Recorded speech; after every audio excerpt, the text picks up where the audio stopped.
ಆಯಸ್ಸೆಂದು ತಿಳಿದು ಮನದಲ್ಲೇ ದುಃಖ ಪಡುತ್ತಿದ್ದ ತಂದೆಯ ದುಃಖವನ್ನು ನೋಡಿ ತಾಯಿಗೆ ಕಾಡಿ ಬೇಡಿ ಇದ್ದ ವಿಷಯವನ್ನು ತಿಳಿದುಕೊಂಡು ಸಾಕ್ಷಾತ್ ಶಿವನಿಗೆ ಸವಾಲು ಹಾಕಿ ತಪಸ್ಸನ್ನು ಮಾಡಿ 16 ವರ್ಷ ಆಯಸ್ಸನ್ನು ಕಳೆದುಕೊಂಡು 101 ಆಯಸ್ಸನ್ನು ಪಡೆದುಕೊಂಡನಲ್ಲ ಆ ಭಕ್ತ ಮಾರ್ಕಂಡನ.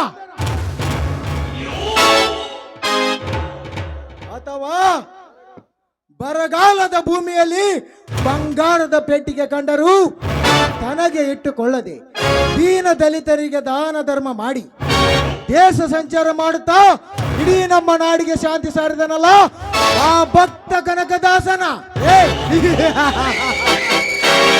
ಹೋಮದ ಹೊಗೆ ಹಾಕಿ ತಪಸ್ಸನ್ನು ಮಾಡುತ್ತಿರುವಾಗ ಸಾಕ್ಷಾತ್ ಶಿವಪಾರ್ವತಿಯೇ ಧರೆಗಿಳಿದು ಬಂದು ನಿನಗೇನು ವರ ಬೇಕು ಎಂದು ಕೇಳಿದಾಗ ನನ್ನ ಮಕ್ಕಳಿಗೆ ಏನು ಬೇಡ, ನನ್ನ ಭಕ್ತರಿಗೆ ಎಲ್ಲಾ ಸಿರಿ ಸಂಪತ್ತನ್ನು ಕೊಟ್ಟು ಕಾಪಾಡು ಎಂದು ಕೇಳಿಕೊಂಡನಲ್ಲ ಆ ಮಹಿಮಾಂತಕ ಮಾಳಿಂಗರಾಯನ.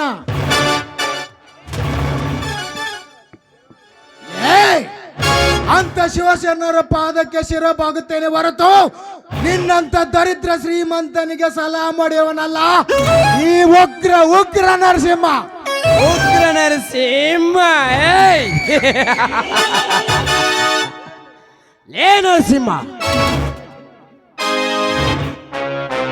ಈ ದೇಶಗಟ್ಟೆ ಮನೆತನದವ ಈ ಗಂಡಿದೆ ಗೌಡನಿಗೆ ದರಿದ್ರ ಶ್ರೀಮಂತನೆಂದು ಬೊಗಳಿದ್ಯಾ ಬಡ ಬಿಕಾರಿ ನನ್ನ ಮಗನೇ. ನಿನ್ನಂತ ಎಷ್ಟೋ ಸೂರ ಸರದಾರರು ರಕ್ತ ಕಕ್ಕಿ ಸತ್ತು ಹೋಗಿದ್ದಾರೆ ಈ ದೇವೇಂದ್ರ ದೇಸಾಯಿನ ಗುಂಡಿನ ಹೊಡೆತಕ್ಕೆ. ದೇಸಾಯಿ, ಈ ನಿನ್ನ ಗೌಡನ ಗುಂಡಿನ ಗರ್ಜನೆಗೆ ಎದರಿಯಿಂದ ಸರಿಯೋನಲ್ಲ ನಾನು. ಈ ಹಳ್ಳಿಯಲ್ಲಿ ನಿಮ್ಮಂತ ಶ್ರೀಮಂತರು ನಡೆಸುತ್ತಿರುವ ದರ್ಪಕ್ಕೆ ದರ್ಪದಂತೆ ಸಿಡಿದದ್ದು ನ್ಯಾಯ ನೀತಿ ಧರ್ಮ ಕಾಪಾಡುವುದಕ್ಕೆ ಕೈಯಲ್ಲಿ ಮಚ್ಚಿ ಹಿಡಿದು ಈ ರಣರಂಗಕ್ಕೆ ಕಾಲಿಟ್ಟ ರೊಚ್ಚಿಗೆ ಎದ್ದವುದೇ.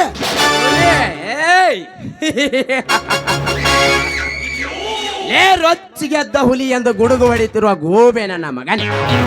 ನಿನ್ನಂತ ಎಷ್ಟೋ ಹುಲಿಗಳನ್ನು ಬೇಟೆಯಾಡಿ ಆ ಹುಲಿಗಳ ಚರ್ಮದಿಂದ ಆ ನನ್ನ ಸಿಂಹಾಸನದ ಹತ್ತುವ ಮೆಟ್ಟಿಲನ್ನು ಮಾಡಿಕೊಂಡಿದ್ದಾನೆ ಈ ದೇವೇಂದ್ರ ದೇಸಾಯಿ. ಇನ್ನು ನೀನಂದ್ರೆ ಏನಲೇ ಬಚ್ಚ.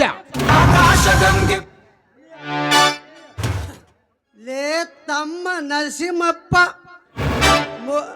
ಎದಕ್ ಮಕ್ಕಳನ್ನ ಅದಕ್ಕಂತಿಲೆ ಯಪ್ಪ. ನಮ್ಮ ಗೌರಿಗೆ ಎದುರಾಗಿ ನಿಂತವ್ರು ಯಾರು ಓದಿಲ್ಲ ತಮ್ಮ. ಇದು ನೀನು ಯಾವ ಲೆಕ್ಕಲೆ ಮೊಳ್ಳ ಕುರಿ ಗುಂಡದಲ್ಲಿ?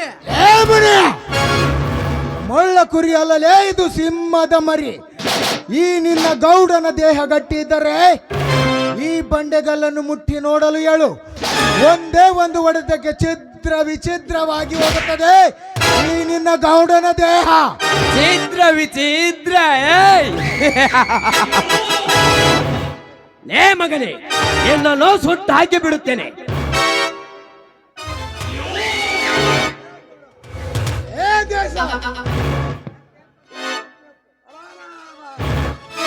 ಯಪ್ಪ ಗೌಡ, ಆ ಮಗ ನಿಮ್ ಕೈಯಾಗ ಸತ್ತ ಹೋಗಂದ್ರೆ ಯಪ್ಪ ಒಂದೇ ಇಟ್ಗೆ ಮೊದಲ ಉಸು ಗೊತ್ತು ಹುಡುಗಿ ಎಲ್ಲ ಹೇಳೋದು ಹೋಗ್ಯಾನ. ನಿಮ್ ಕೈಯಾಗ ಒಂದೇ ಇಟ್ಗೆ ಗೊತ್ತಕ್ಕ ಮಗ. ಗೌಡ ಗೌಡ ಎಂದು ಹಾರಾಡುತ್ತಿರುವ ನಿನ್ನ ಶ್ರೀಮಂತಿಕೆಗೆ ಸವಾಲು ಹಾಕಿ ನಿನ್ನ ದರ್ಪವನ್ನು ಧ್ವಂಸ ಮಾಡಿ ನಿನ್ನ ಎದುರಿಗೆ ಶೆಟ್ಟು ಹೊಡೆದು ನಿಲ್ಲುವ ಗಂಡು ನಾನಾಗದಿದ್ದರೆ ನನ್ನ ಹೆಸರು ನರಸಿಂಹನೇ ಅಲ್ಲ ದೇಸಾಯಿ. ನಿನ್ನ ಹಣೆ ಬರೆದವನು ಆ ಬ್ರಹ್ಮ, ಅದನ್ನು ಅಳಿಸಿ ಹಾಕುವವನು ಈ ಉಗ್ರ ನರಸಿಂಹ. ದಟ್ ಈಸ್ ನರಲೋಕದ ನರವ್ಯಾಘ್ರಗಳಿಗೆ ನಾಯಕ ಈ ನರಸಿಂಹ. ಏ ತಮ್ಮ ನರಸಿಂಹ ಹೋಗಲಿ, ಎದಕ್ ಮಕ್ಕಳನ್ನ ಅದಕ್ಕಂತೆ ನಮ್ಮ ಗೌರಿಗೆ ಏನದ ಯಾವ್ದಾದಿ ಮುಂದಿನ ಪ್ರವೇಶದ ಮಗ ನೀನು ಗೋತಕ. ಸ್ವಾರ್ಥದ ಭ್ರಾಂತಿಯನ್ನು ತುಂಬಿಕೊಂಡು ಯಾರಿಗೆ ಏನಾದರೂ ಚಿಂತೆ ಎಂದು ಕಣ್ಣು ಮುಚ್ಚಿಕೊಂಡು ಕುಂತಿರುವೆ ಈ ಸಮಾಜದ. ನನ್ನ ತಾಯಿಗೆ ಸಾವಿಗೆ ಕಾರಣ ಆದವನು ಇನ್ನೂ ಸುಳಿವೇ ಸಿಕ್ಕಿಲ್ಲ. ಎಷ್ಟು ವರ್ಷ ಕಳೆದರೂ ಚಿಂತೆ ಇಲ್ಲ. ಯಾವ ದೇಶದಲ್ಲಿ ಅಡಗಿ ಕೂರ್ತರೂ ಬಿಡುವನಲ್ಲ. ಅವ ಯಾರೆಂದು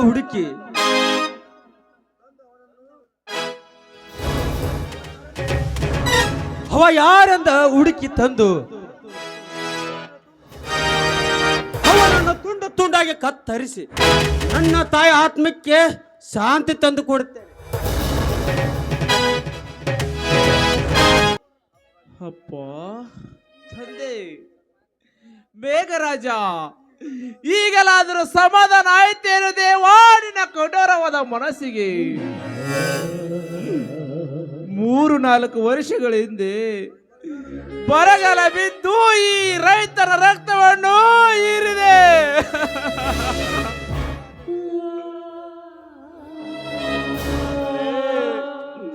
ಈ ವರ್ಷ ನಿನ್ನ ಅಬ್ಬರ ಜೋರಾಗಿದೆ ಎಂದು ತಿಳಿದು ಮತ್ತಷ್ಟು ಸಾಲ ಮಾಡಿಕೊಂಡು ಈ ಭೂಮಿಯನ್ನು ಬಿತ್ತಿದರೆ ಎದೆ ಎತ್ತರ ಹಸಿರು ಬೇರನ್ನು ಬೆಳೆದು ಈ ರೈತನ ಮನದಲ್ಲಿ ಆನಂದದ ಹೊಳೆಯನ್ನು ಹರಿದು, ಆದರೆ 1 ವಾರದ ಬಿಡದೆ ಸುರಿಯುತ್ತಿರುವ ಈ ನಿನ್ನ ಅರ್ಪಣಕ್ಕೆ ಸಿಲುಕಿ ಬೆಳೆ ತುಂಬಿ ನಿಂತ ನನ್ನ 10 ಎಕರೆ ಬಾಳಿ ತೋಟ ನೀರಲ್ಲಿ ಕೊಚ್ಕೊಂಡೋಯ್ತು ದೇವಾ, ನೀರಲ್ಲಿ ಕೊಚ್ಕೊಂಡೋಯ್ತು. ಈಗಾದರೆ ನಮ್ಮಂತ ರೈತರು ಬದುಕದಾದ್ರೆ ಹೇಗೆ ಹೇಳುತ್ತಂದೆ ಮೇಘರಾಜ, ನೀನೇ ಹೇಳು.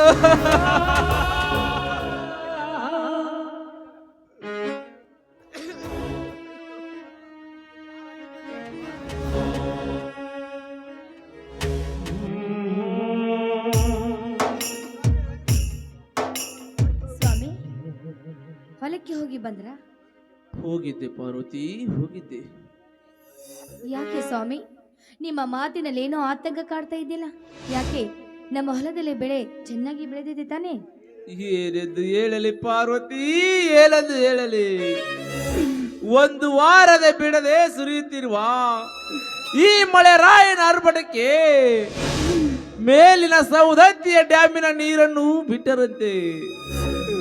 ಆ ನೀರಿನ ರಭಸಕ್ಕೆ ಬೆಳೆ ತುಂಬಿ ನಿಂತ ನಮ್ಮ 10 ಎಕರೆ ಬಾಳಿ ತೋಟ ನೀರಲ್ಲಿ ಕೊಚ್ಕೊಂಡೋಯ್ತು ಪಾರ್ವತಿ, ನೀರಲ್ಲಿ ಕೊಚ್ಕೊಂಡೋಯ್ತು. ಏನು ಹೇಳ್ತಾ ಇದ್ದೀರಾ ನೀವು? ಹೊಲದಲ್ಲಿ ಬೆಳೆದ ಬೆಳೆ ಎಲ್ಲ ನೀರಲ್ಲಿ ಕೊಚ್ಚಿಕೊಂಡು ಹೋಯ್ತೆ. ಅಷ್ಟೆಲ್ಲ ಪಾರ್ವತಿ, ಅಷ್ಟೆಲ್ಲ 5 ಎಕರೆ ಉಳ್ಳಾಗಡ್ಡಿ ಹಾಗೂ ಮೆಣಸಿನ ಬೆಳೆ ಸಹ ನೀರಲ್ಲಿ ಕೊಚ್ಕೊಂಡೋಯ್ತು ಪಾರ್ವತಿ, ನೀರಲ್ಲಿ ಕೊಚ್ಕೊಂಡೋಯ್ತು. ಒಟ್ಟಿನಲ್ಲಿ ಮಳೆಯಾದರೂ ಮಳೆ ಹೋದರು ಈ ರೈತನ ಮಾಡಲು ಕಣ್ಣೀರ ಕಡಲೆಂಬುದು ಸುಳ್ಳಾಗದು ಪಾರ್ವತಿ, ಸುಳ್ಳಾಗದು. ಇರಲಿ ಬಿಡಿ ಸ್ವಾಮಿ, ಪಾಲಿಗೆ ಬಂದಿದ್ದು ಪಂಚಾಮೃತ ಎಂದು ನಾವೇ ಅನುಭವಿಸೋಣ. ಎಲ್ಲಿಯಾದ್ರೂ ಹೋಗಿ ಜೀವನ ಸಾಗಿಸೋಣ. ಎಲ್ಲಿಗೆ ಹೋಗುತ್ತೀಯ ಪಾರ್ವತಿ, ಎಲ್ಲಿಗೆ ಹೋಗುತ್ತೀಯ? ಇದೇ ನಮ್ಮಿಬ್ಬರ ಕಷ್ಟ ಅಷ್ಟೇ ಅಲ್ಲ ಪಾರ್ವತಿ, ಸುತ್ತು 6 ಹಳ್ಳಿ ಸಮಸ್ಯೆ ಕೂಡ ಇದೆ.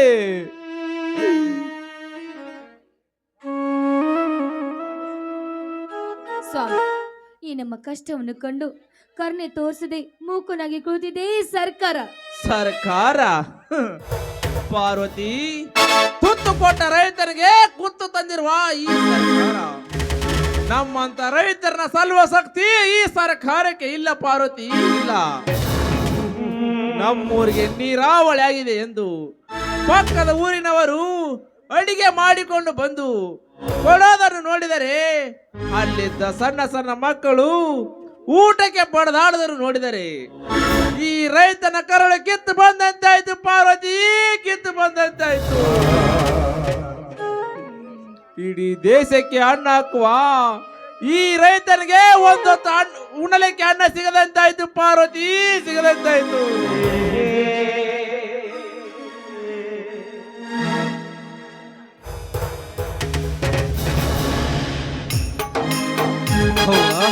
ಅಪ್ಪ, ನೀವು ಇಬ್ಬರು ಏನೋ ಯೋಚನೆ ಮಾಡ್ತಿದ್ದೀರಿ? ಬಾ ಪ್ರಶಾಂತ, ಬಾ. ಯಾಕಪ್ಪ, ನಿನ್ನ ಮಾತು ಬೇರೆ ಕಾಣ್ತಿದೆಯಲ್ಲ. ಮತ್ತೆ ಆ ದೇಶ ಏನಾರ ಅಂದನೆ? ಅವ್ವ ನೀನಾದ್ರೆ ಹೇಳವ ಏನಾಯ್ತು ಅಂತ. ಪ್ರಶಾಂತ, ಹೇಗೆ ಹೇಳಲ್ಲಪ್ಪ ನಾನು. ದಿನನಿತ್ಯ ಬಿಡದೆ ಸುರಿತಿರುವ ಈ ಮಳೆರಾಯನ ಆರ್ಭಟಕ್ಕೆ ಸಿಕ್ಕು ನಮ್ಮ ಬಾಳೆ ತೋಟ, ಉಳ್ಳಾಗಡ್ಡಿ ಬೆಳೆ, ಮೆಣಸಿನಕಾಯಿ ಬೆಳೆ ನೀರಲ್ಲಿ ಕೊಚ್ಚಿಕೊಂಡು ಹೋಯಿತು ಕಂದ, ಕೊಚ್ಚಿಕೊಂಡು ಹೋಗಿ. ಅವ್ವ!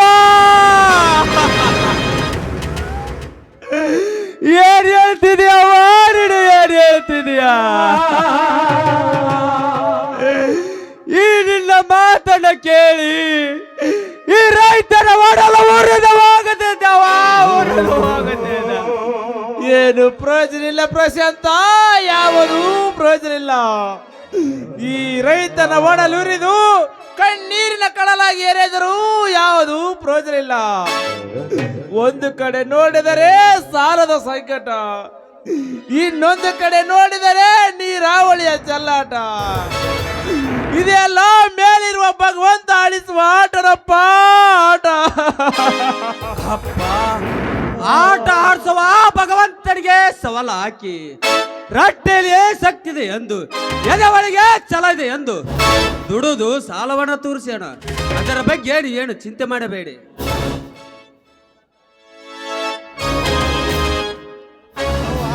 ಅಪ್ಪ, ಬಾ ಪ್ರಶಾಂತ, ಬಾ ಶ್ರೀಕಾಂತ. ಯಾಕಪ್ಪ ಈ ನಿನ್ನ ಮಾತು ಆತಂಕದಿಂದ ಹೊರ ಬರುತ್ತಿದೆ? ಏನಾಯ್ತು ಹೇಳಪ್ಪ. ಅವ್ವ, ನೀನಾದ್ರೂ ಹೇಳವ ಅಪ್ಪನಿಗೆ ಏನಾಯ್ತು ಅಂತ. ಶ್ರೀಕಾಂತ, ಅದು ಹೇಳವ ಏನಾಯ್ತು.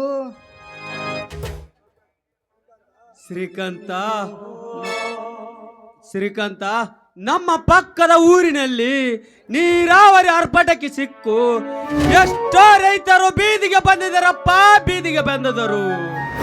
ಅದನ್ನು ನೋಡಿ ಅಪ್ಪನಿಗೆ ಮನಸ್ಸಿಗೆ ನೋಯಿದೆ ಅಷ್ಟೇ. ಅಯ್ಯೋ ದುರಂತವೇ, ಹಾಗಾದರೆ ಆ ರೈತರ ಜೀವನ ಹೇಗೆ ಅಣ್ಣ? ಏನು ಮಾಡೋದು ಪ್ರಶಾಂತ, ಇದೆಲ್ಲ ನಮ್ಮ ದುರ್ದೈವ. ಶ್ರೀಕಾಂತ, ಪ್ರಶಾಂತ, ನಡೆಯಿರಿ, ಎಲ್ಲ ಸೇರಿ ಒಟ್ಟಿಗೆ ಊಟ ಮಾಡೋಣ. ಅವ್ವ, ನಾನು ಊರಿಂದ ಬರುವಾಗ ನನ್ನ ಸ್ನೇಹಿತ ಪ್ರಕಾಶ ನನ್ನ ಕೈಯಲ್ಲಿ ಹಣ ಕೊಟ್ಟು ಕಳಿಸಿದ್ದಾನೆ. ನಾನು ಮೊದಲು ಹೋಗಿ ಅವರ ಮನೆಗೆ ಅವರ ತಂದೆ ತಾಯಿಗೆ ಹಣ ಕೊಟ್ಟು ಬರುತ್ತೇನೆ. ಆಯ್ತು, ಅವ್ವ, ನಾ ಇನ್ನು ಹೋಗಿ ಬರಲೇ? ಸರಿ, ಹೋಗಿ ಬಾಕಂದ. ಸೀತಾ, ಸೀತಾ, ಬಾರಮ್ಮ ಬೇಗ.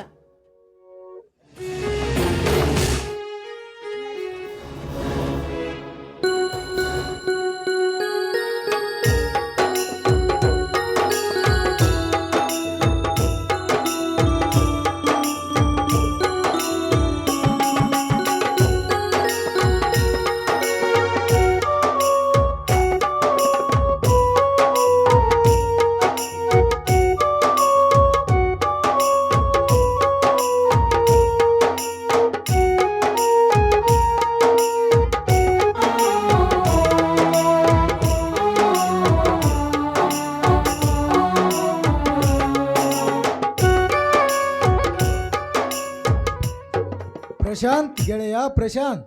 ಬಾ ನರಸಿಂಹ, ಬಾ, ನಿನ್ನ ದಾರಿಯೇ ಕಾಯ್ತಿರುವ. ಅಪ್ಪ, ನನ್ನ ಜೀವದ ಗೆಳೆಯ ನರಸಿಂಹ ಅಂತ ಇವನು. ನಮಸ್ಕಾರ ಹಿರಿಯರಿಗೆ. ನಮಸ್ಕಾರ, ಬಾ ಕಣಪ್ಪ. ಸೀತಾ, ಸೀತಾ, ಬಾರಮ್ಮ ಬೇಗ.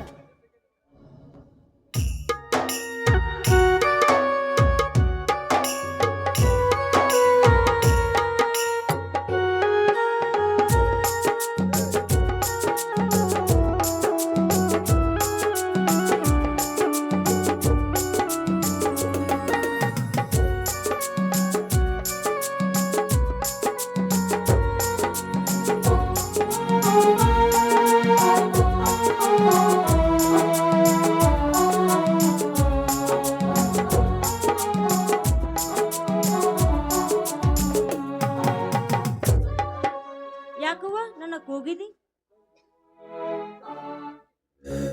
ತಂಗಿ, ನಿನ್ನ ಮದುವೆ ಆಗುವ ಗಂಡು ಇವನೇ ನೋಡಮ್ಮ. ಅಣ್ಣ, ಯಾಕಮ್ಮ ತಂಗಿ, ಏನಾಯ್ತು? ಅದು ಏನಿಲ್ಲಣ್ಣ. ಪ್ರಶಾಂತ, ನಾವಿಬ್ಬರು ಹೋಗಿ ಸಂತೆ ಮಾಡಿಕೊಂಡು ಬರ್ತೀವಿ. ನೀ ಎತ್ತುಗಳಿಗೆ ಹುಲ್ಲಾಕಿ ಬಾ ಬಾ ಪಾರ್ವತಿ ಹೋಗೋಣ. ಆಯ್ತಪ್ಪ. ನನ್ನ ಮಗಳಿಗೆ ಒಂದು ಮಾತು ಹೇಳೋದಿದೆ, ಹೇಳ್ತೀನಿ. ಸೀತಾ ಬಾರಮ್ಮ ಇಲ್ಲಿ. ಅಳಿಯಂದ್ರು ಬಂದಿದ್ದಾರೆ, ಸ್ವಲ್ಪ ಕಾಪಿ ಗೀಪಿ ಮಾಡಿ ಸ್ವಲ್ಪ ವಿಚಾರಿಸು. ಪೇಟೆಗೆ ಹೋಗಿ ಬರ್ತೇವೆ, ಬಂದ ನಂತರ ಎಲ್ಲರೂ ಸೇರಿ ಊಟ ಮಾಡೋಣ. ಆಯ್ತವ್ವ. ಸ್ವಲ್ಪ ವಿಚಾರಿಸು. ಹಾ ನರಸಿಂಹ, ನಾನು ಹೋಗಿ ಎತ್ತುಗಳಿಗೆ ಹುಲ್ಲಾಕಿ ಬರುತ್ತೇನೆ. ಎಲ್ಲರೂ ಆಮೇಲೆ ಕುಂತು ಊಟ ಮಾಡಿದ್ರೆ ಆಯ್ತು. ಆಯ್ತು ಪ್ರಶಾಂತ್. ಏನ್ರಿ, ನನ್ನ ಪ್ರೀತಿನ ಬಯಸಿ ಕಳ್ಳನ ಮನಸ್ಸು ಉಳಿಗೆ ಬಂದಂತೆ ನಮ್ಮ ಅಣ್ಣನ ಸ್ನೇಹ ಮಾಡಿ ಎನ್ನ ಕೇಳೋ ನೆಪದಲ್ಲಿ ಬಂದಿದ್ರಾ?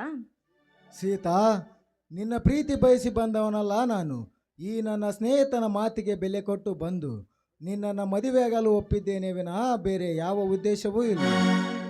ಎಲ್ಲಿ ಬಿಡ್ರಿ ನರಸಿಂಹ, ಈ ಸಿಕ್ಕ ಖುಷಿಯಲ್ಲಿ ನಿಮ್ಮನ್ನ ಹಪ್ಪಿ ಮುದ್ದೆ ಮಾಡಬೇಕಂತ ಆಸೆ ಆಗುತ್ತಿದೆ. ಈ ನನ್ನ ಮನ ಮೆಚ್ಚಿಕೊಳ್ಳಿ. ಸೀತಾ, ನಿನ್ನ ಮದುವೆ ಆಗುವ ಗಂಡು ನಾನೆಂದು ಇಡೀ ಊರಿಗೆ ಗೊತ್ತಿರುವಾಗ ಮತ್ತೆ ಏಕೆ ಯೋಚನೆ ಮಾಡುತ್ತಿರುವೆ? ಬಾ ಸೀತಾ, ಆಡು ಒಂದು ಗೀತೆಯನ್ನು. ಆಯ್ತು ರಾಜ, ನಿಮ್ಮ ಇಷ್ಟನ ನನ್ನ ಇಷ್ಟ. ಬನ್ನಿ ಆಡಿಕೊಡೇನ.